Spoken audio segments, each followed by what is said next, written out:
we as women in this society are taught to take care of everyone else's needs before our own to a certain extent, especially as mothers.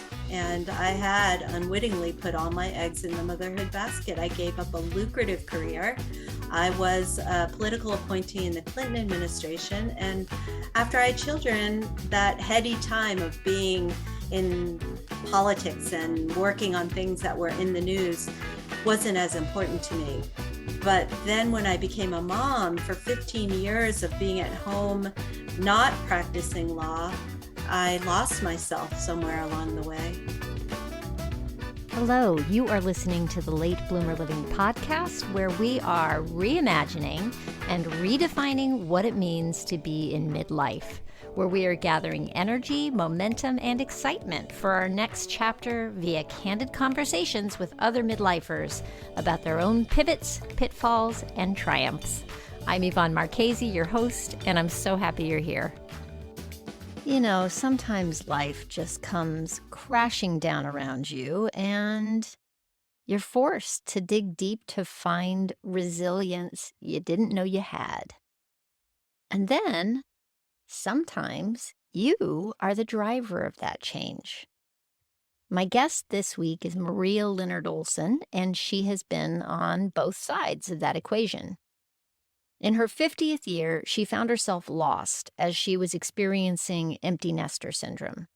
She also got divorced and entered into recovery for alcoholism in that same year.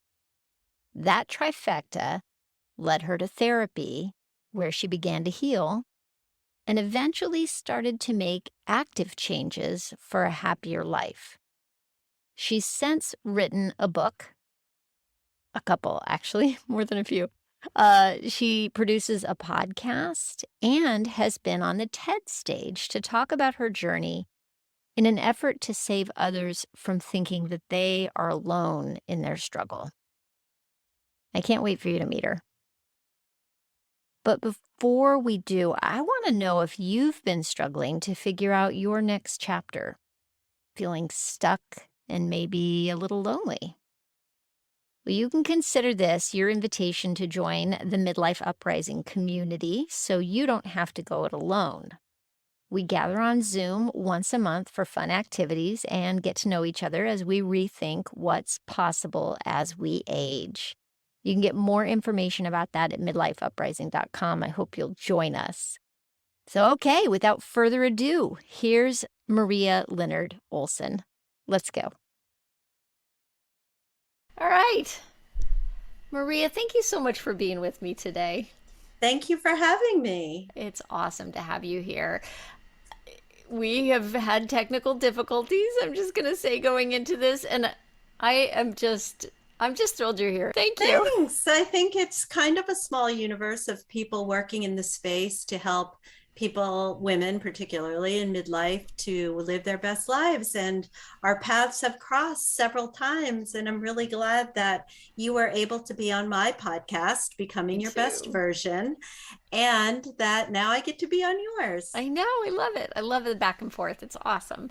Thank you again. And so what I'm going to do is I'm going to have you tell about that point in time when you came up against it here in the middle of life, and what you did to get around it. Yeah. Sure. The universe conspired to have three different things happen in my 50th year. I got divorced, I became an empty nester, and I got sober from alcoholism. I was a binge drink alcoholic. And as my children started cutting the apron strings, I started to feel adrift. I had unwittingly put all my eggs in the motherhood basket and didn't know who I was when I was no longer a wife of a man I had been with for 25 years. And my kids didn't need me in the way that they had needed me for the first 18 years of their lives. So I took refuge in the bottle, and that was not a good thing, led to my divorce. And then at age 50, I was living alone for the first time in my life. And while some of the things I learned in my 50th decade are things that maybe I could have noticed before turning 50, I didn't. I was sort of on autopilot, doing mostly for others, my children, my family, and the community, and not so much for myself. And so when I turned 50 and I was feeling rather rudderless, I decided as a gift to myself for my 50th year, I would do 50 new things to determine how I wanted to live the next chapter of my life. I didn't intend to write a book, but I had to change everything about my life, just about. And so people started hearing about my list of 50 new things I was trying during my 50th year, and they kept asking me for it. And a few people suggested, you should write a book about this. This is so resonant for me. I want to know what's on your list. So I queried an agent who was the agent of one of my author friends, and she took the book and ran with it, got a great publisher, and now I continue 8 years later to speak about my book, 50 After 50, Reframing the Next Chapter of Your Life. And while I'm not a life coach, I want to share my experience, strength, and hope with other people because all of us have baggage, all of us have life challenges. And I feel like those challenges that happened in my life equipped me to help other people not feel so alone and maybe learn from some of the things that took me a long time to learn. So I So, want to back up a minute mm-hmm, because I know that there was a little process that went into deciding to do the 50 things, right? The 50 new things. And I'd love to know how you put together your list and what was the process that went into that. And then also, how did people start hearing about it? Like, what was going on that had people starting to ask you for this list? But really, mainly, I want to go back to the moment. Whatever that moment in time was that had you decide to do 50 things for your 50th. Like, what was that? What was driving that? well, I had a very public 40th birthday party, a large party at a former monastery for at which was the home of one of my best friends from high school. And it was a big blowout party in the suburbs of DC, 200 people, life size slideshow of me, Oh my goodness. trivia games about all about Maria, costume changes for each decade. It was very public. And so people started asking me, oh, you're nearing 50. What are you going to do for 50? They thought I was going to do something big. And had I not gotten divorced and gone to rehab, maybe I would have. But my life was kind of in shambles at age 50.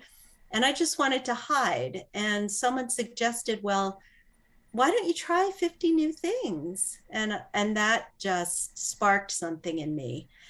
Mainly because I didn't know what the heck I was going to do now that I'd blown up my life. But it was the germ of an idea for figuring out what I wanted to do with the next part of my life. How did you start building the list?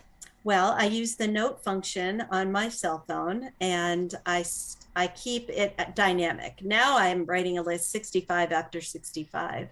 But at the time I was 50, I wrote things that brought me joy and things that I wanted to try, places I wanted to go, things, people I wanted to meet, all kinds of things. And it's a dynamic list. It was a dynamic list. So I would add and subtract to the list as I learned about new things through people, through podcasts, I'm a big fan of TEDx talks, TED Talks. And the way it started even before that, is upon getting divorced, I entered therapy. And the therapist asked me, what brings you joy, Maria? And aside from my children, I could not think of a single thing. And she said, oh, you must, there must be things that make you smile, that you like. How about, what's your favorite food?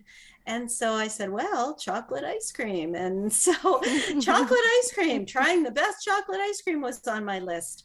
And that didn't make it to the final list, but I had to start small with things that sparked even a modicum of happiness in me, because I was really sad when I got divorced and went into rehab, and my family was in shambles at the time. So I started small, and the list grew as I You're saying grew. something so important right now, Maria.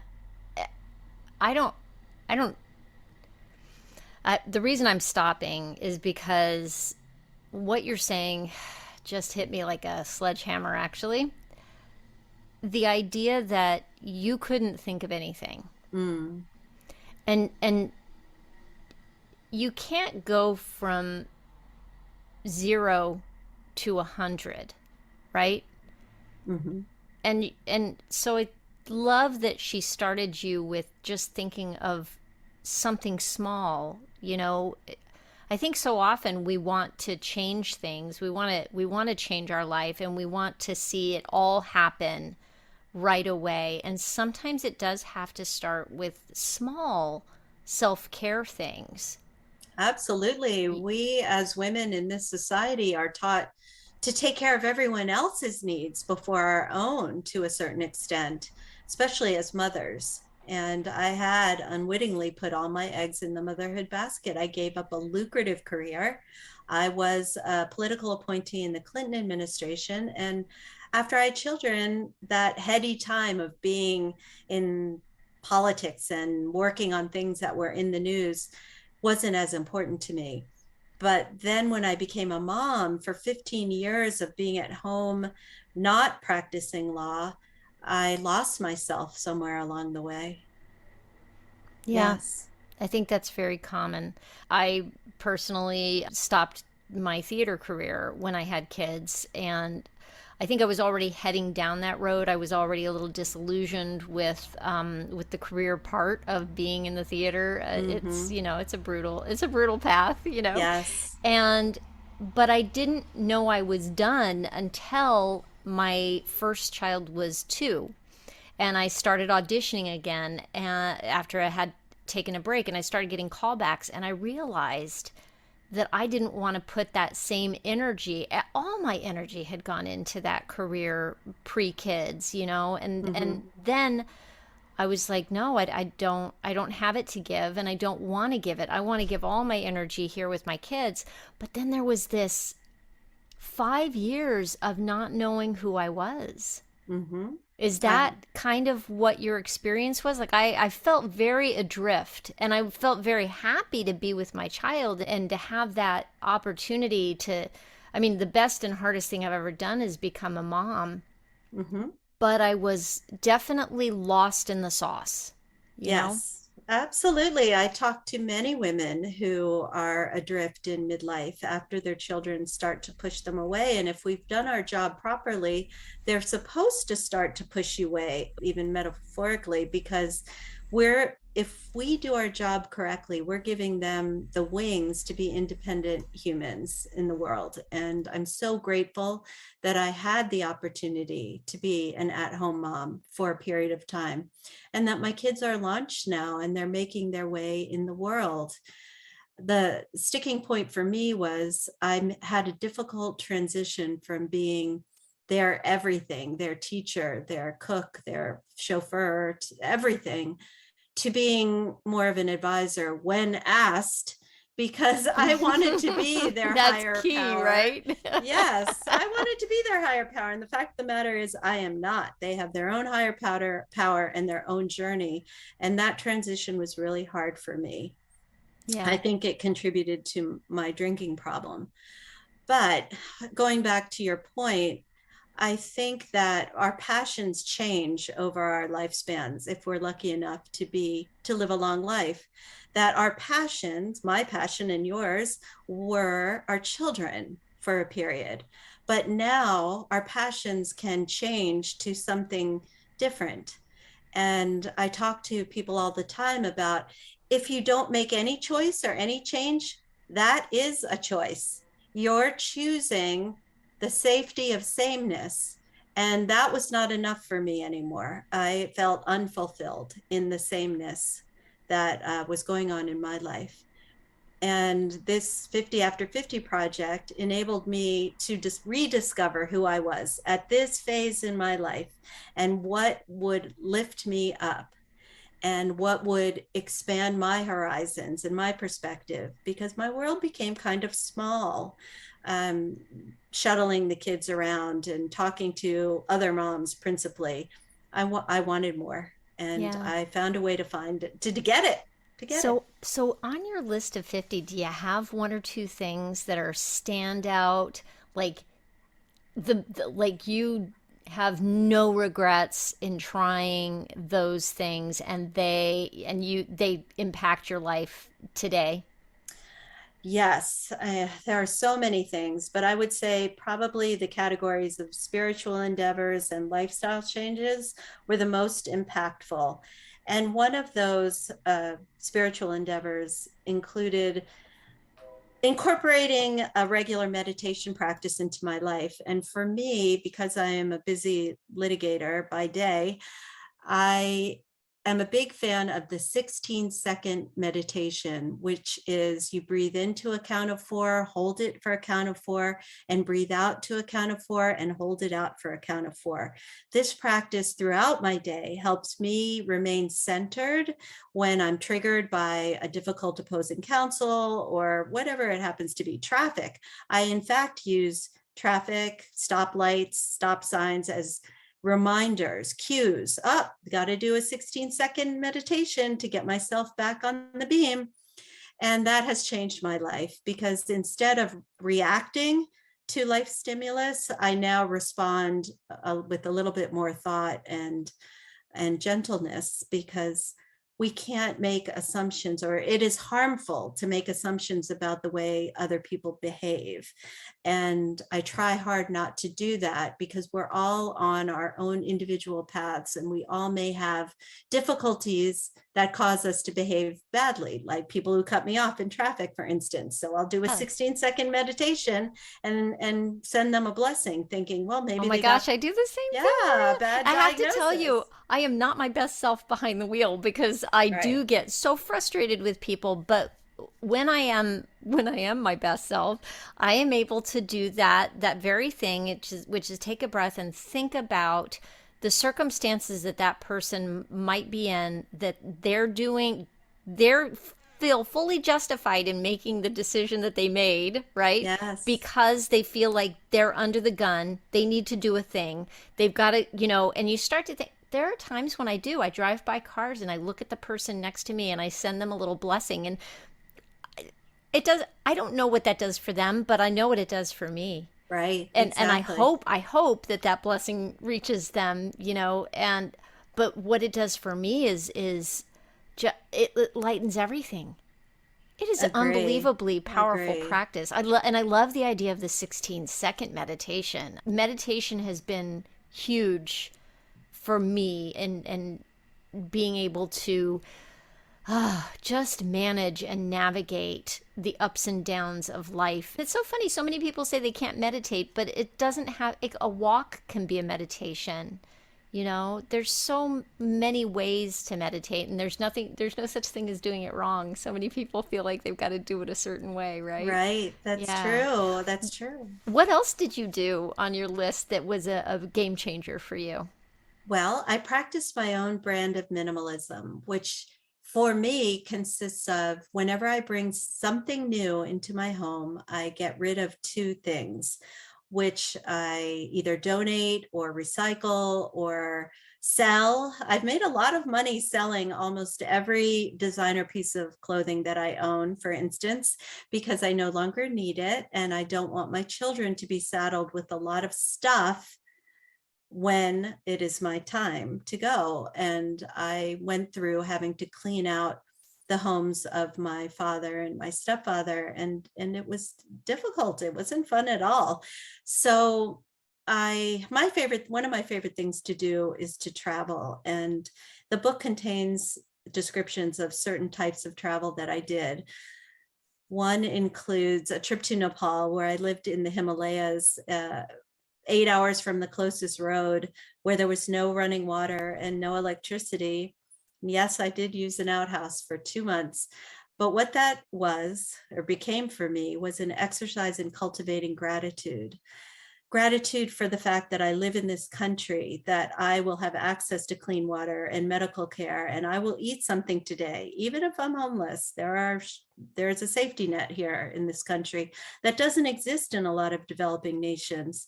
So I was in a very dark place when I got divorced and sober, but doing things like travel to developing nations helped me realize just how lucky I am, and helped me develop my gratitude practice, which is every morning I wake up and I think of 10 things for which I am grateful, from the prosaic to the profound.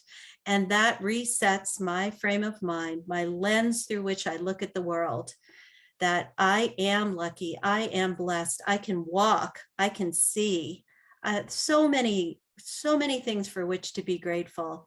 So I've probably lumped in there 3 or 4 different things in the book that were lifestyle changes, spiritual endeavors, travel, adventure.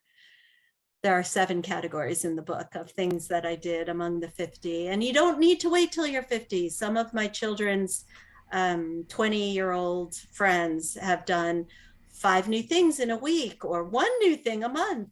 The point is, stretch your comfort zone, expand your perspective. I strive to grow every day, to learn something new every day.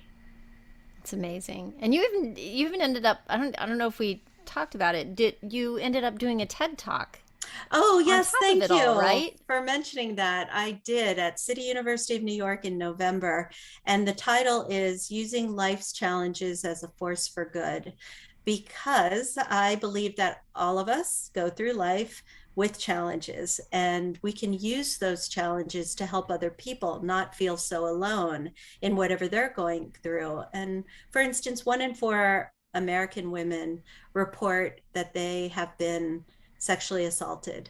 But I didn't tell anyone for 2 decades that what happened to me. But now I have spoken on a national stage about rape culture in our society. And after I spoke, dozens of 20-something-year-old women flocked over to me and said, I can't believe you said that out loud. And I said, well, I didn't tell anyone when I was your age, and it kept me sick. It kept me feeling other than and less than. And I don't do that anymore. And I want you to know that there is help. So all of us can use whatever it is that has challenged us in our lives to help somebody else. Absolutely. Amen to that. Thanks. There's so many people that I've talked to on this podcast, Maria, that have taken something from their life that has been traumatizing, that has been, you know, something you wouldn't wish on anybody. Mm-hmm. And there is such power in being able to take that experience and use it to help other people. And I commend you for Oh, being able to do what you're doing. well, thank you. In the rooms, the 12-step rooms like AA, Al-Anon, and ACA, Adult Children of Alcoholics, we often talk about how the opposite of addiction is connection. When we don't feel like we're the only ones, it gives us comfort typically. Yeah. And I have found that, and so I'm paying it forward. Yeah. And isolation and loneliness are way above and beyond, heart disease Hmm. in causing people to get sick.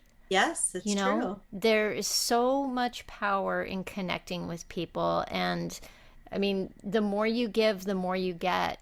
It's 100%. Like, I just can't recommend enough to anybody to, if you're feeling low, if you're feeling stuck, to look for something that you feel isn't right and step in and start to try to make change, or look Yes. for somebody that needs help and reach out to them and try to help, and unbelievable what you'll start to notice happening in your own life. Right. And I hope that the pandemic underscored for all of us how tenuous life is and how we could die any day. So why not make the world a better place while you're here? Why not make a change for the good? Yeah. Well, thank you for the work you're doing.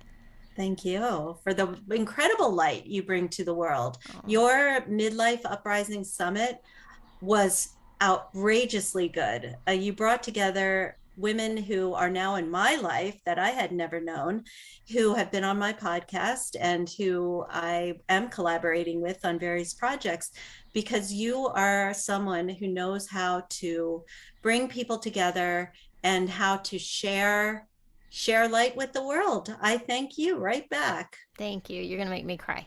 Okay. That is very kind of you to say. Thank you. It's true. Yeah, it was a phenomenal experience, and yeah, so much so that now I'm doing a whole community called Midlife Uprising, based on Yes. the experience of bringing everybody together, and feeling the force and power behind that, and how we can all cheer each other on, and Yes. be here to connect with each other and hold each other accountable for what we want, and not have to settle and fade away and become diminished as we get older, but to keep exploring our curiosity and our instincts. And, yeah, I could go on and on. It's true. The positivity that was present was palpable. The support that the women were offering, the free support they were offering, and the ways to connect with them beyond the summit, it was so inspiring. I've been involved in a lot of summits, and yours was really superlative. Well, thank you. See, yeah, you're making me cry, lady. Oh my goodness, thank you. I can't thank you enough for being with me today. How can people get in touch with you? And the book is 50 After 50, right? That's right. It is available in paperback, hardback, and on Audible. And if you go to my name, marialeonardolsen.com, you can connect with me. You can see my TEDx talk. And please hit the like button. It helps to move it up in the visibility algorithm. And I believe it has the capacity to help a lot of people feel not so alone. And follow me on social media at 50 After 50, FIFTYAFTER, and the number 50. Thank Love you. it. Love it. And I will have all that in the show notes for anybody as well, so that if you're driving your car right now, don't worry about it. You don't Thank have to you. pull over and write it down. I'll have it in the show notes. Thank you. Maria, thank you so much. And we Uh-huh. just have to stay in touch, lady. Oh, we will. You have made an impact on my life, and we will be continuing this journey. Thank you. Well, there you have it. I hope that you took a little inspiration from Maria's story. I sure do. Yeah, we all hit the wall sooner or later, I think. And what you do from that low point and where you go afterwards is really the important part of it, I think. We can all find a lesson in the pain and suffering of our lives.